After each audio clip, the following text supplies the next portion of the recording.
Today we have this 26 F250 behind me. It's a brand new truck, so the first thing that I want to do is put the Sinister diesel fuel filter conversion kit on it. The problem with the stock one is it's plastic, and over time it goes through heat cycles and that plastic cracks, starts spraying fuel everywhere, boom, we have a fire, we have a problem. But with the Sinister diesel one here, it's fully aluminum, and you're never gonna have that problem. And one thing that's cool too, is we went ahead and did a little refresh on the design, and I think it looks pretty sick, and I can't wait to see the way it looks in the truck. Let's go ahead and jump into the install.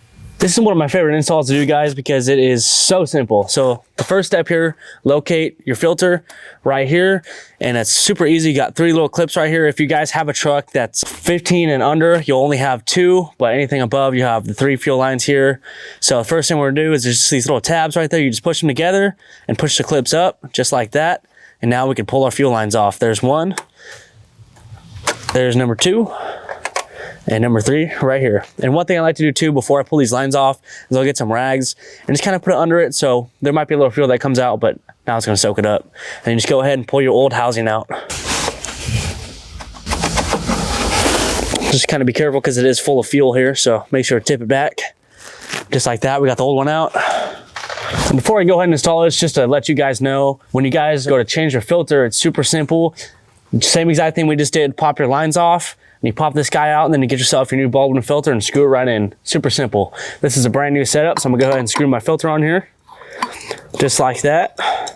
Just make sure it's tight, boom, boom, not too tight. And all you're gonna do is you're gonna go ahead and just drop it in. Super simple. Sneak it in there. Just like that. Get her secured. Now we're gonna pop our new lines on. And the biggest thing with these lines, guys, make sure that when you press them on, you hear like an audible click, and make sure you're getting over that ring there, just like that. Now that I got my new filter in and all my lines connected, you know, make sure, maybe give them a little pull, make sure you're all connected there. But when you put them on, just make sure to hear that click and then you're over that barb. Go ahead and secure them. And our last step here, we're gonna go in the cab and we're gonna prime it up. Now that we're in the cab, our next step here, what we're gonna do is we're gonna keep our foot off the brake, and we're just gonna hit the power button. And what it's gonna do is you're gonna turn your fuel pump on, and it's gonna prime up our system here. We're gonna let it sit for about 30 seconds. We're gonna turn it off, and we'll turn it back on, and we'll do this step about 4 more times.